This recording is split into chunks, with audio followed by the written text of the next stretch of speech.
The exact moment a bird rejects their favorite treat, they aren't just losing their appetite, they are running a high-stakes diagnostic on their entire environment. And you are the main variable.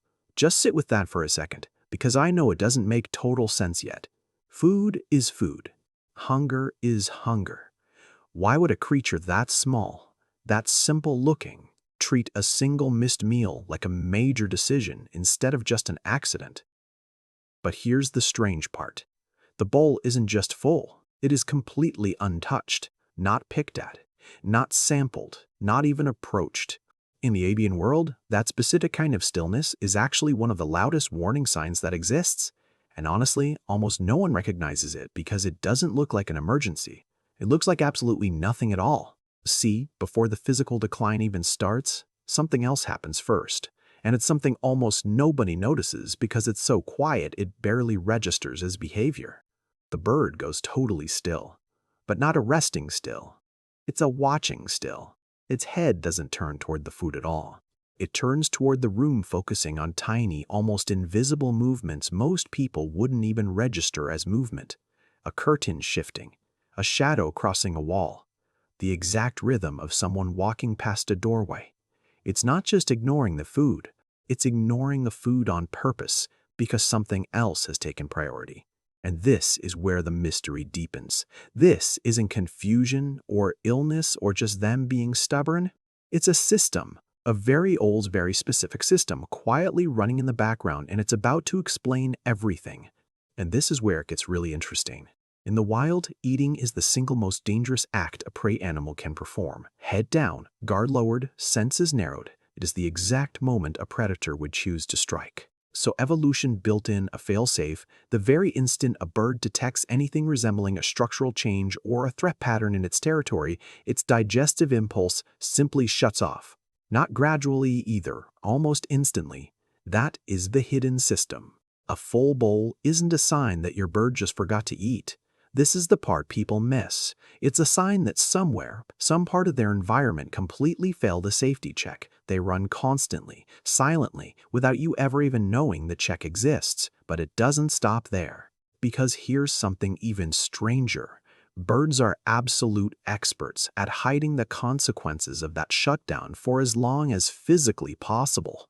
See, in a flock, visible weakness gets you targeted by predators, and sometimes even by the flock itself.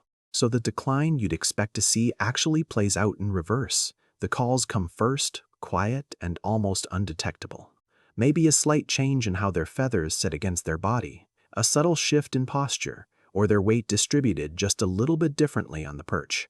By the time a bird actually looks visibly sick, that internal process has usually been running for days. What looks like a sudden problem out of nowhere is really just the final unmistakable stage of something that started in near total silence. And this is where the story turns right back toward you. Because here's the part nobody tells you. Your bird isn't just reading the room, it's reading you specifically. The tension in your body that you probably don't even realize you're carrying.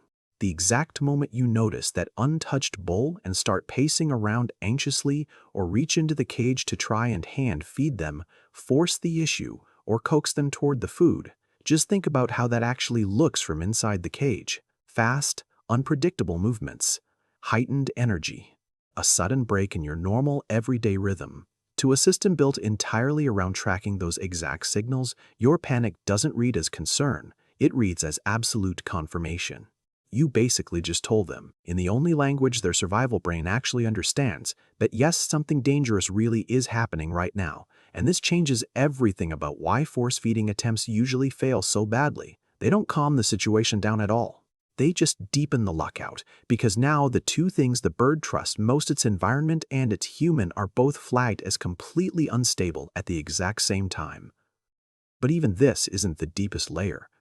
See, the trigger for all of this doesn't even have to be dramatic.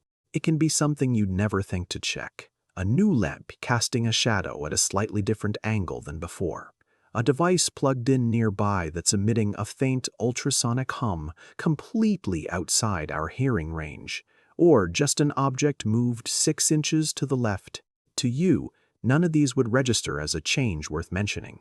But to a system built entirely on pattern matching every single detail of a territory, they're huge. They're data points that suddenly don't match the internal map of what safe is supposed to be. And when enough of those things shift at once, the entire feeding zone can just be quietly locked out. Not because anything is actually dangerous, but because the environment stopped matching what danger-free is supposed to look like. Just think about that for a second. Your bird isn't just keeping an eye out for predators. It's running a live, constantly updating model of the entire room light, shadow, sound, scent, movement, and comparing it, second by second, against its memory. Now flip everything you thought you understood about that food bowl. It was never just a container for food. It's a checkpoint. Honestly, it's the final confirmation step in a survival system that won't allow them to eat until every single other variable comes back green. Spatial safety, thermal comfort, emotional stability in the room, predictability in the humans walking by. Every single thing has to perfectly align before the behavior we call just eating is allowed to happen at all. Which means fixing this was never really about the food anyway. It's about resetting the whole picture. Your bird is quietly building the space around them. It's about restoring the rhythm, the calm, the familiar shapes and shadows that once made this specific corner of the world feel safe enough to actually lower their guard. And that kind of reframes the whole moment, doesn't it? That untouched bowl was never a crisis born out of panic. It was a quiet, desperate signal. It was the only way your bird knew how to tell you that something, somewhere, just didn't match the version of safety it had trusted you to maintain. It wasn't losing faith in you. It was just waiting for you to notice what it already knew. So maybe the real question here isn't why they stopped eating. Maybe it's this: what does your bird already understand about your home that you haven't even noticed yet?